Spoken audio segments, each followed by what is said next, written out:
चलिए आज की क्लास की शुरुआत करते हैं। आज देखेंगे प्लेस इन न्यूज़ में हम देखेंगे 16 दिसंबर से लेकर 21 दिसंबर तक जितने पूरे वर्ल्ड में प्लेस इन न्यूज़ में रहे हैं प्लेसेस उनको देखेंगे।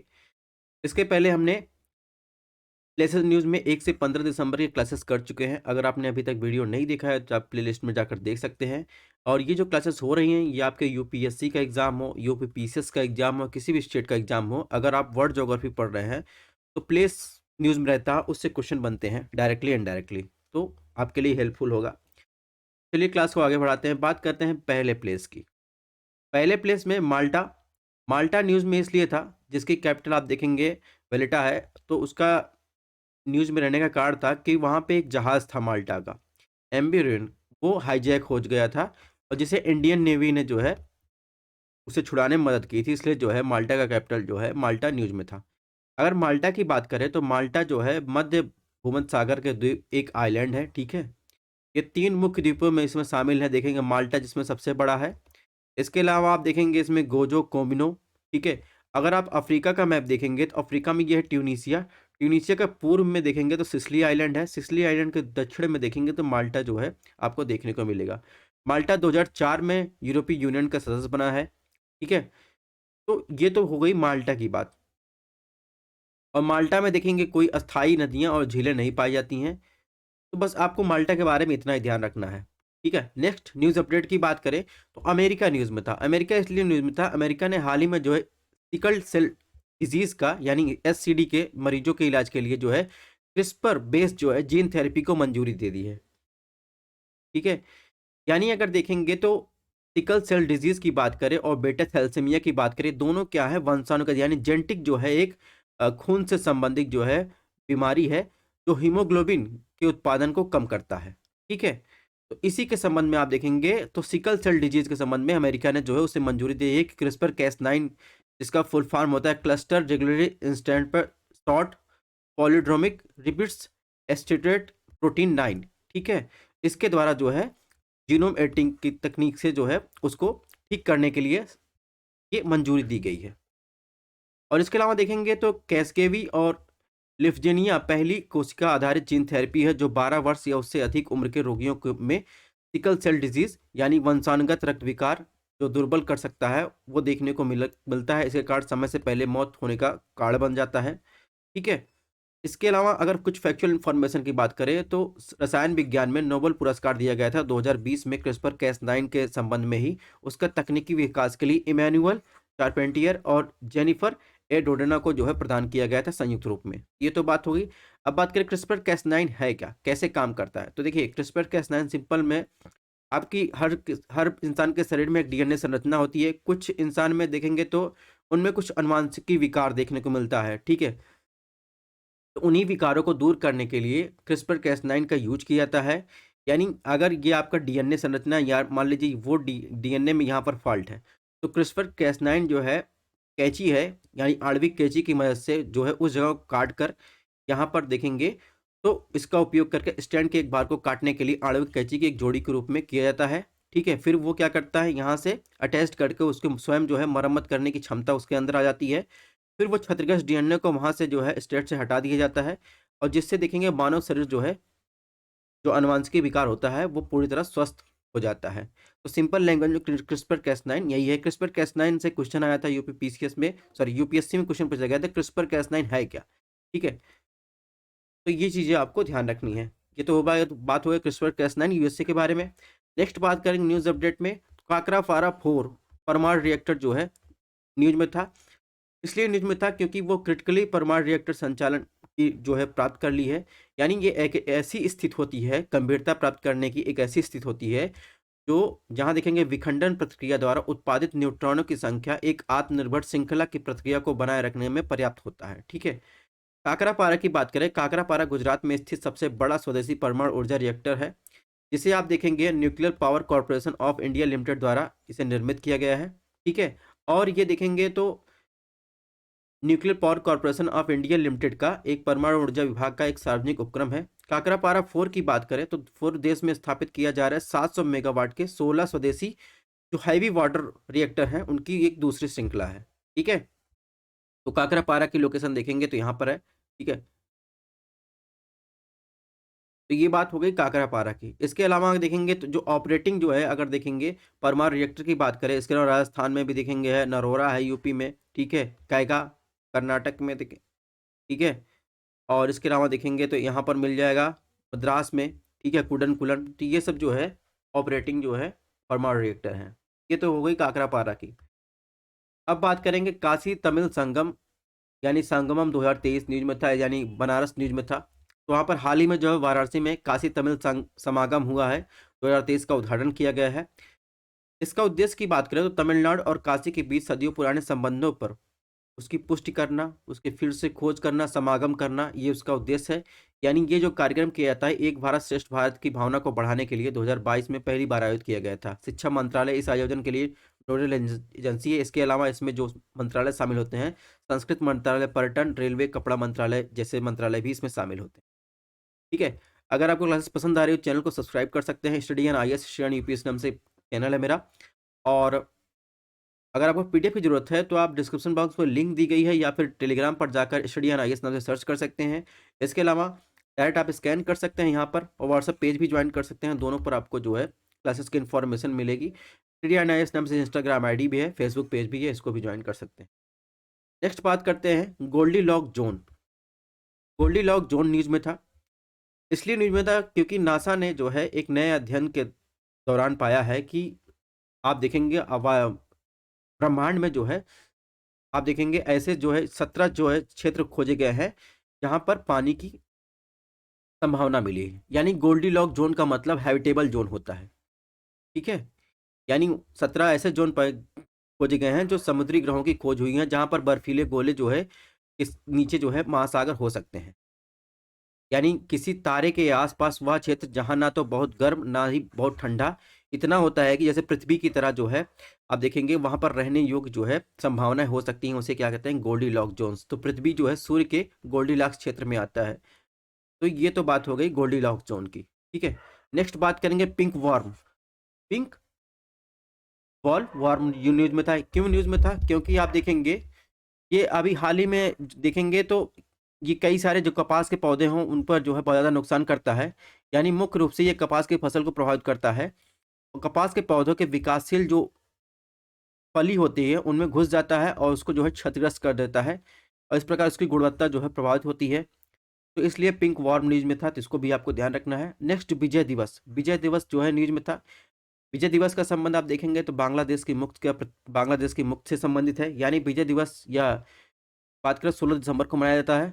1971 में भारत पाक का युद्ध की समाप्ति के बाद बांग्लादेश की मुक्त का प्रतीक के रूप में विजय दिवस के रूप में मनाया जाता है। ये तो बात हमने आपको बता दी। और 16 दिसंबर 1971 को लगभग देखेंगे 93,000 पाकिस्तानी सैनिकों ने ढाका में भारतीय सेना के सामने आत्मसमर्पण किया था। इसके पहले जो है ये बांग्लादेश जो था पूर्वी पाकिस्तान का के रूप में जाना जाता था, ठीक है। और ये लड़ाई का नेतृत्व आप देखेंगे सैम मार्शल मानेकशॉ, जिस पे अभी मूवी आ रही है विकी कौशल की, उन्होंने की थी। ये है सैम मानेकशॉ। इसके अलावा देखेंगे 16 दिसंबर को विजय दिवस और कारगिल दिवस जो है आप देखेंगे अलग अलग, क्योंकि कारगिल दिवस जो है देखेंगे 26 जुलाई को मनाया जाता है। यानी विजय दिवस और विजय दिवस दोनों है, जो कारगिल के विजय दिवस को दोनों अलग अलग महत्व है, ठीक है। तो ये तो बात हो गई विजय दिवस की। अब देखिए एक और न्यूज में था, पृथ्वी विज्ञान मंत्रालय ने हाल ही में आर्कटिक के लिए, ठीक है, अंटार्कटिक के लिए, आर्कटिक के लिए भारत का पहला शीतकालीन वैज्ञानिक अभियान शुरू किया। यानी इसके पहले भारत जो है सिर्फ गर्मियों में जाकर वहां पर रिसर्च कर सकता था। अब जो है देखेंगे तो नवंबर से मार्च में जो है भारत जो है कंडक्ट कर सकता है साइंटिफिक रिसर्च पोलर नाइट्स में, ठीक है। यानी इसके पहले आप देखेंगे ज़्यादातर जो है हिमाद्री जो है हमारा रिसर्च स्टेशन है नॉर्वे में, ठीक है, आर्कटिक सर्किल में, जो गर्मियों में अप्रैल से अक्टूबर के दौरान वैज्ञानिक रिसर्च की मेजबानी करता था, ठीक है। हिमाद्री को 2008 में जो है स्थापित किया गया था। तो ये तो बात हो गई आर्कटिक की। अब बात करेंगे आर्कटिक के संबंध में भारत की अन्य पहलों की बात करें। 2022 में भारत और आर्कटिक के सतत विकास के लिए साझेदारी का निर्माण के शीर्षक से अपनी आर्कटिक नीति जारी की थी। 2014 में जो है आप देखेंगे पजार्ड में इंडियन आर्क नाम से एक मल्टी सेंसर्ड मूड वेधशाला तैनात की थी। 2013 में जो है आर्कटिक काउंसिल का पर्यवेक्षक का दर्जा प्राप्त हुआ था भारत को। 1920 में आप देखेंगे स्लॉवार्ड संधि के हस्ताक्षरकर्ता के रूप में भी शामिल हुआ था भारत, ठीक है। बात करें आर्कटिक काउंसिल की, तो उसको अब भारत जो है पर्यवेक्षक के रूप में है और इसका मुख्यालय देखेंगे ट्रोम्सो नॉर्वे में है। इसके अगर सदस्य की बात करें तो यूएसए, रूस, Canada, Denmark, Finland, Iceland, Norway और स्वीडन। तो आप देखेंगे कुल मिलाकर ये आर्कटिक सर्किल है। आर्कटिक सर्किल के आसपास जो क्षेत्र हैं वही जो है इसके सदस्य देश हैं। ठीक है, यानी 8 आर्कटिक राष्ट्रों के बीच ये क्या है, ओटावा घोषणा के माध्यम से ये समझौता है, जो आर्कटिक क्षेत्र के सतत विकास और पर्यावरण संरक्षण के मुद्दों पर जो है स्वदेशी लोगों के बीच सहयोग और समन्वय संपर्क को बढ़ावा देता है। ठीक, ये तो बात हो गई आर्कटिक। अब बात करें आर्कटिक के साथ साथ इसके पहले जब मैंने पढ़ाया था तो अंटार्कटिका के बारे में पढ़ाया था। तो अंटार्कटिका भी न्यूज में था, क्योंकि आप देखेंगे तो भारत ने अंटार्कटिका के अस्थायी निवासी बने हुए 40 साल हो गए, इसलिए न्यूज में था। ठीक है, और अंटार्कटिका में जो रिसर्च स्टेशन अभी हाल चालू है, चालू अवस्था में है, उसे मैत्री कहते हैं, जिसे 1988 में चालू किया गया था और भारती 2012 में। ठीक है, और दक्षिणी गंगोत्री को 1990 में स्थापित किया गया था, लेकिन अभी ये चालू की अवस्था में नहीं है, ये बंद है। ठीक है, और 1983 में अंटार्कटिका में भारत जो है पहला स्थायी अनुसंधान रिसर्च स्टेशन स्थापित किया था। ठीक, तो ये तो बात हो गई अंटार्कटिका संधि की। ठीक है, अगर बात करें इस संधि की शुरुआत तो 12 सदस्यों के समर्थन के बाद 1961 में लागू हुई थी। ठीक है, और इन 12 देशों की बात करें Argentina, Australia, Belgium, Chile, France, Japan, New Zealand, Norway, South Africa, USSR जो अब रूस है, यूनाइटेड किंगडम और यूएसए। ठीक है, तो ये तो बात हो गई अंटार्कटिक काउंसिल की। नेक्स्ट बात करें हिमालय। हिमालय न्यूज में था। हिमालय इसलिए न्यूज में था कैटाबेटिक और एनाबेटिक विंड्स की वजह से न्यूज में था। हाल ही में शोध में पता लगाया गया कि कैटाबेटिक यानी कैटाबेटिक मतलब होता है, आप देखेंगे आरोही हवाएं। ठीक है, आरोही मतलब घटते हुए क्रम में जो है हवाएं हिमालय को ठंडा रखने में भूमिका निभाती हैं। यानी आप देखेंगे जो कैटाबेटिक विंड होती हैं वो देखेंगे रात में काम करती हैं। ठीक है, ध्यान रखिएगा कैटाबेटिक विंड रात में काम करती है। रात में जब हवाएं ठंडी होकर जो है घाटियों में बैठती हैं, यानी ठंडी हवाएं कैसी होती हैं, भारी होती हैं या सघन होती हैं, वो घाटियों में बैठती हैं, तो गुरुत्वाकर्षण बल के कारण वो क्या करती हैं, नीचे का वैली में आ जाती हैं। तो उससे देखेंगे तो हवाएं जो हैं देखेंगे हिम क्षेत्रों से जो है आप देखेंगे घाटियों की तरफ आती हैं। ठीक है, और ये वहाँ की लोकल जो क्लाइमेट है उनको प्रभावित करती हैं, और वहाँ पर देखेंगे हवा में जो है नमी को भी देखेंगे, जो मॉइस्चराइजर रहता है उसको कम करती हैं और बर्फ को जो है उड़ा देते हैं। ठीक है, इसके विपरीत अगर बात करें एनाबेटिक विंड की, जो दिन के समय काम करता है, यानी हवाएं देखेंगे कि जब हवा गर्म होती है तो ऊपर की तरफ जो है उठती है, तो आप देखेंगे वायु के तापमान की तुलना में पहाड़ी ढलान पर गर्म तापमान आपको देखने के मिलेगा। ठीक है, और वो उसी के साथ साथ ऊपर उठती हैं, और ये बादल के निर्माण और पैटर्न में यानी वर्षा के पैटर्न को प्रभावित करता है। तो बस इतना ही आपको ध्यान रखना है। ठीक, अब एक न्यूज़ में था बुर्किना फासो।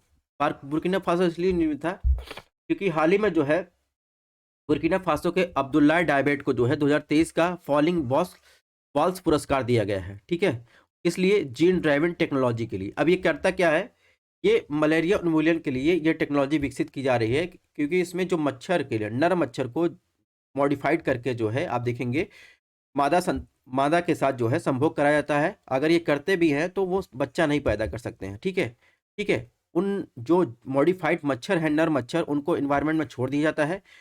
इस तकनीक से का उपयोग करके आप देखेंगे मादा मच्छरों की आबादी को कम करना है, और जो मादा मच्छर होते हैं उन्हीं के द्वारा जो है आप देखेंगे उनके काटने से प्रोटोजोआ यानी पैरासाइट्स छोड़ते हैं शरीर में, जिससे वो मलेरिया नामक बीमारी फैलती है।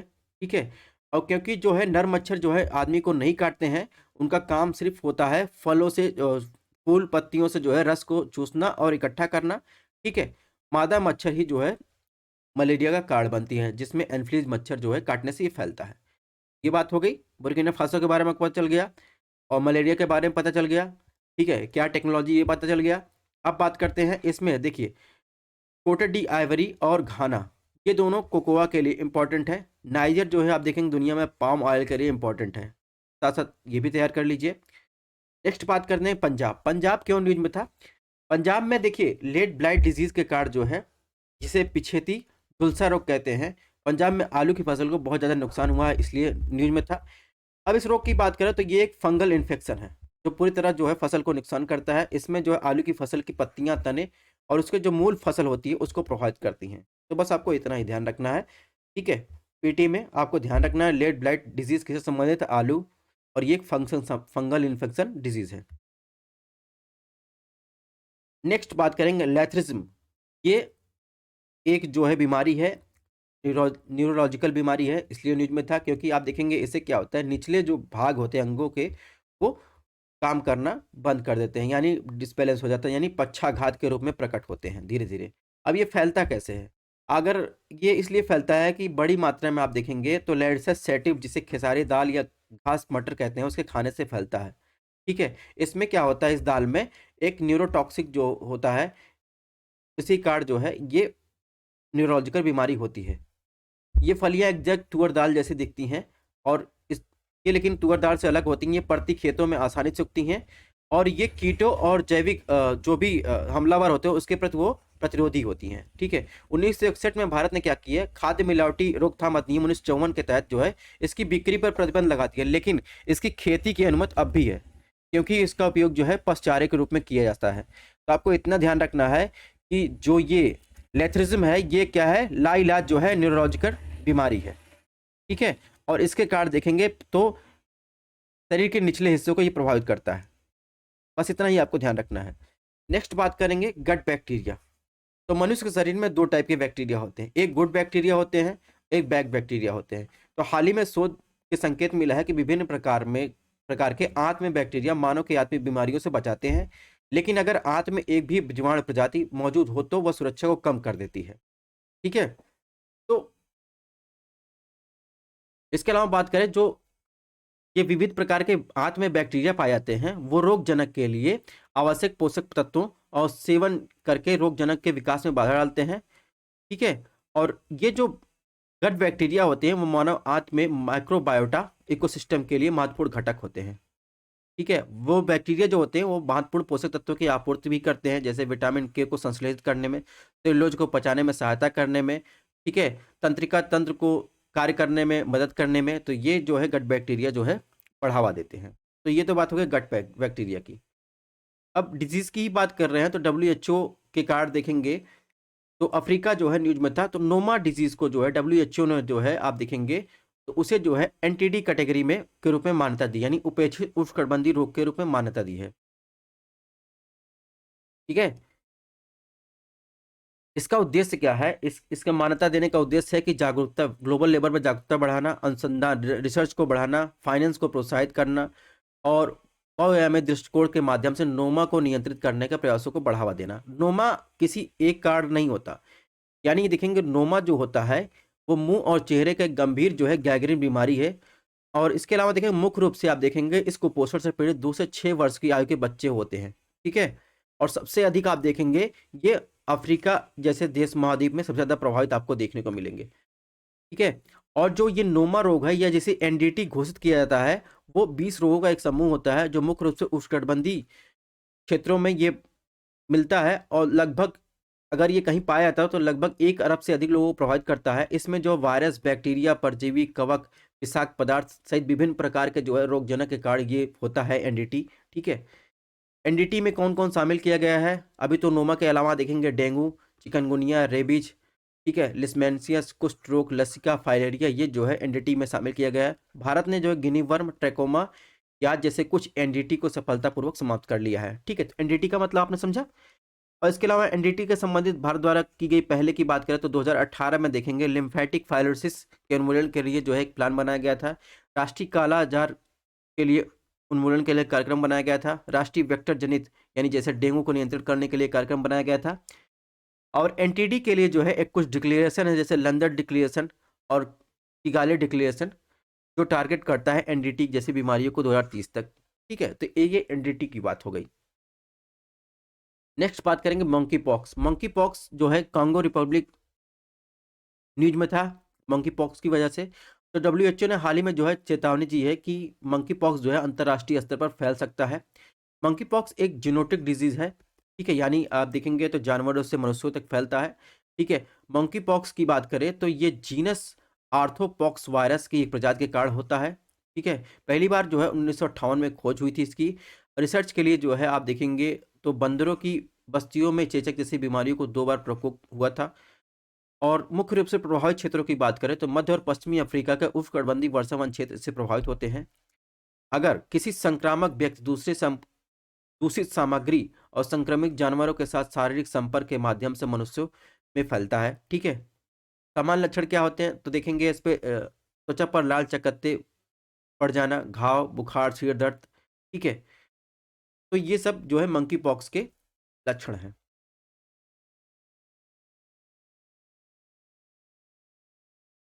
इसके अलावा एक आपको इसमें क्वेश्चन बताएं, ये तो प्लेसेस इन न्यूज़ की बात करें तो प्लेसेस इन न्यूज़ में एक क्वेश्चन यूपीएससी प्रीलिम्स 2023 में पूछा गया था। तो यहाँ पर देखेंगे एक कांगो जो है रिवर गुजरती है, ठीक है। कांगो रिवर की जो है अपवाह तंत्र से क्वेश्चन पूछ लिया था, ठीक है। तो आप जब जो ज्योग्राफी पढ़ें, मैप पढ़ें, तो अपवाह तंत्र भी आप देखें कि मुख्य नदी की सहायक नदी कौन कौन सी है, उससे भी इस बार क्वेश्चन पूछा था। ये भी आपको ध्यान रखने की जरूरत है। JN1 वेरिएंट, JN1 वेरिएंट संक्रमित पहला मामला सामने आया है, जो आप देखेंगे कोविड-19 यानी SARS-CoV-2 से संबंधित है, ठीक है। और इसी का जो है आप देखेंगे एक उप संस्करण है, जिसे पहले आप ओमिक्रॉन संस्करण के रूप में जानते थे, ठीक है। WHO ने देखेंगे तो इस वेरिएंट को इंटरेस्ट के प्रकार के रूप में वर्गीकृत किया है, यानी एक ऐसे स्ट्रेन है जिसे चिंताजनक है, देशों द्वारा प्रयोगशाला के अध्ययन जैसे वेरिएंट की जांच पर तेज कर देनी चाहिए। ये तो बात हो गई JN वेरिएंट, इसके बारे में और न्यूज आएगी तो इसके बारे में और चर्चा होगी। अब WHO की बहुत सारी बातें हो रही है, WHO की बात कर ले। WHO की स्थापना 1948 में हुई थी, ठीक है। संयुक्त राष्ट्र की विशेष एजेंसी है, 194 सदस्य हैं, 6 क्षेत्रीय कार्यालय हैं। और WHO जो है जितने सदस्य राष्ट्र हैं उनके जो है स्वास्थ्य मंत्रालय के सहयोग से कार्य करता है। 7 अप्रैल 1948 को ये कार्य करना आरंभ किया गया था, इसलिए 7 अप्रैल को प्रतिवर्ष जो है विश्व स्वास्थ्य दिवस मनाया जाता है। ये भी आपको ध्यान रखना है। नेक्स्ट बात करेंगे गेलेपू स्मार्ट सिटी प्रोजेक्ट। तो भूटान जो है एक स्मार्ट सिटी प्रोजेक्ट बना रहा है, यानी स्मार्ट सिटी स्थापित कर रहा है, गेलेफू स्मार्ट सिटी, ठीक है। तो देखेंगे तो ये अंतर्राष्ट्रीय सीमा साझा करता है असम के साथ, ठीक है। उत्तर पूर्वी राज्यों के माध्यम से दक्षिण एशिया और दक्षिण पूर्व पर जोड़ने वाली आर्थिक गलियारे के रूप में पेशकश किया जा रहा है, ठीक है। और इसके अलावा देखेंगे गलेफू तक जो है आप देखेंगे भारत और भूटान के बीच रेलवे लाइन पर भी सहमत हुई है। और इसके साथ पश्चिम बंगाल में सड़क मार्गों, सीमा व्यापार क्रॉसिंग बिंदुओं पर इस पर भी सहमत हुई है। और समय के साथ जैसे जैसे सिटी विकसित होती जाएगी तो भूटान को म्यांमार, थाईलैंड, कंबोडिया, सिंगापुर तक पहुंच प्रदान करेगा। तो कुल मिलाकर आपको ध्यान रखना है, भूटान जो गलेफू जो स्मार्ट सिटी प्रोजेक्ट है वो भूटान संबंधित है। और इसके अलावा देखेंगे तो जो सहमत हुई भूटान और भारत के बीच, वो रेलवे लाइन गलेफू और असम के बीच जो है कोकाझार के बीच सहमत हुई है। नेक्स्ट बात करेंगे ऑपरेशनल प्रॉस्पेरिटी गार्डियन। ये यूएसए न्यूज में था। तो यूएसए ने ऑपरेशनल प्रॉस्पेरिटी गार्डियन लॉन्च किया है। अब ये है क्या? ये एक बहुराष्ट्रीय सुरक्षा पहल है। इसकी स्थापना 2022 में लाल सागर, बॉब अलमंडे, अदन की खाड़ी, समुद्री सुरक्षा में सुधार करने के लिए की गई थी। इसमें UK, Bahrain, Canada, France, सेशल, Spain आदि देशों के एक साथ लाता है, ठीक है। और ये इसलिए लॉन्च किया गया था क्योंकि यमन में जो है आप देखेंगे हूती विद्रोह हुआ था, उसके कारण कई जहाज अपहरण कर दिए गए थे, कई कमर्शियल जहाज अपहरण कर लिए गए थे, इसलिए ये जो है ऑपरेशन प्रॉस्पेरिटी गार्डियन लॉन्च किया गया था, ठीक है। नेक्स्ट बात करेंगे आइसलैंड की कैपिटल रिकविक। रिकविक इसलिए न्यूज में था क्योंकि आइसलैंड में देखेंगे तीव्र भूकंप गतिविधि के साथ आइसलैंड में एक ज्वालामुखी विस्फोट हुआ, ठीक है, इसलिए ये न्यूज में था। तो आइसलैंड की बात करें, उत्तरी अटलांटिक महासागर द्वीप, उत्तरी अटलांटिक महासागर में स्थित एक द्वीप है। 1949 में इसकी स्थापना के बाद ये नाटो का सदस्य बना। इसकी तट रेखा आप देखेंगे ग्रीनलैंड, नॉर्वेजियन सी, ठीक है। और पूर्व में आप जाएंगे अटलांटिक महासागर, ठीक है, दक्षिण पश्चिम में। और डेनमार्क जो है देखेंगे वाटर बॉडीज के साथ देखेंगे तो ये जुड़ता है, यानी जल डमरू मध्य के साथ, ठीक है। भौगोलिक विशेषताओं की बात करें तो इसमें ये मध्य अटलांटिक कटर पर स्थित है, जहां पर आप देखेंगे परिणाम स्वरूप ज्वालामुखी गहराई एक अस्थिर हो जाती है, ठीक है। और अधिकांश जो आप देखेंगे आइसलैंड में जो ज्वालामुखी विस्फोट होता है, अगर उसके प्रकार की बात करें, वहाँ पर देखें क्षारीय प्रकार की जो है ज्वालामुखी पाई जाती है। ठीक है? यानी वहाँ पर देखेंगे ज्वालामुखी जो है तरल की अवस्था में बहुत दूर तक फैल जाती है और एक पठार का निर्माण करती है। तो ये तो बात हो गई आइसलैंड की। नेक्स्ट बात करेंगे रेड टाइड और एल्गी ब्लूम। इसके बारे में हमेशा आप सुनते होंगे, तो हाल ही में इसलिए न्यूज़ में पुडुचेरी में जो है रेड टाइड या एल्गी ब्लूम की घटना देखने को मिली है, जिसके कारण देखेंगे समुद्र का रंग लाल हो गया था। ये एक सामान्य शब्द है, यानी रेड टाइड हानिकारक शैवाल ब्लूम है। यह आमतौर पर डायटम और डायनोफ्लैंक्टस जैसे शैवालों का कारण होता है। जब एचएबी यानी रेड टाइड जो एल्गी ब्लूम होता है जब शैवालों में कॉलोनियाँ नियंत्रण से बाहर हो जाती हैं। समुद्र का रंग जो है भूरा हो जाता है और भूरे के साथ साथ जो है आप देखेंगे कभी कभी नारंगी और हरा भी आपको देखने को मिल सकता है। अगर रेड टाइड के लिए अनुकूल परिस्थितियों की बात करें तो पोषक तत्वों की प्रचुरता, ठीक है, यानी देखेंगे पोषक तत्व की मात्रा उसमें बढ़ जाए। और पोषक तत्वों की मात्रा जो है आप देखेंगे कब बढ़ेगी, जैसे सीवेज से हर चीज़ से उसमें पोषक तत्व मिल रहे हैं तो बढ़ जाता है, तो एल्गी ब्लूम की घटना देखने को मिलती है। ठीक है, गर्म सतही जल, ठीक है, तो और इसके अलावा फोटोसिंथेसिस के लिए पर्याप्त जो है रोशनी मिले, तो ये तो एल्गी ब्लूम की मार। अब इफेक्ट की बात कर लेते हैं, क्योंकि क्वेश्चन इफेक्ट से आते हैं। प्लेसेस न्यूज़ की बात कर लिए। अब जैसे किसी भी वाटर बॉडीज में एल्गी ब्लूम हो रहा है तो उससे क्या होगा, ये हरे शैवाल की संरचना आप देख रहे हैं पूरे वाटर बॉडीज में आ जाएंगी।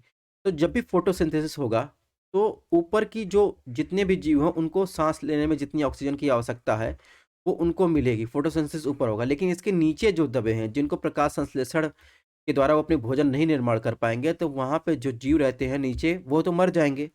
तो फोटोसिंथेसिस के कारण जो है वो ना पहुँचने के कारण जो है वो मर जाएँगे। यानी एल्गी ब्लूम का प्रभाव देखेंगे, जब उसमें पोषक तत्वों की मात्रा ज़्यादा बढ़ जाती है, एल्गी ब्लूम की घटना देखने को मिलती है, तो समुद्र या फिर किसी भी नदी इकोसिस्टम में आप देखेंगे जो निचले जलीय जीव हैं, उन पर प्रभाव पड़ता है, वो मरने लगते हैं। नेक्स्ट बात करेंगे सीवीड्स की। सीवीड्स की बात करें तो ये भी एक शैवाल है।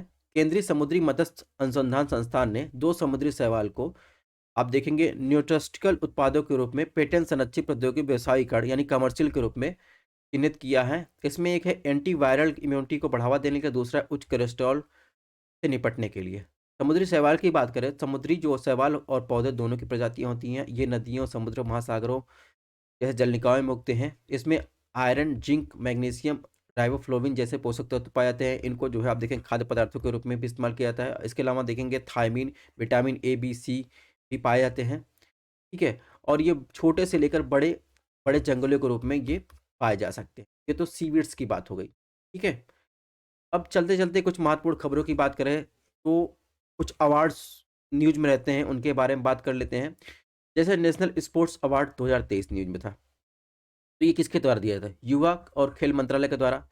4 वर्षों में किसी खिलाड़ी द्वारा खेल क्षेत्र में शानदार उत्कृष्ट प्रदर्शन के लिए मेजर ध्यानचंद पुरस्कार दिया जाता है।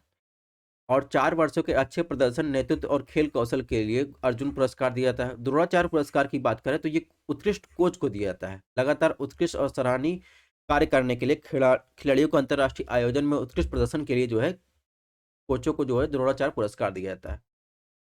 इसके अलावा साहित्य अकादमी पुरस्कार 2023 की बात करें तो 24 भाषाओं में जो है वार्षिक जो है साहित्य अकादमी पुरस्कार की घोषणा करता है, जिसमें 8वीं अनुसूची की 22 भाषा शामिल रहती हैं।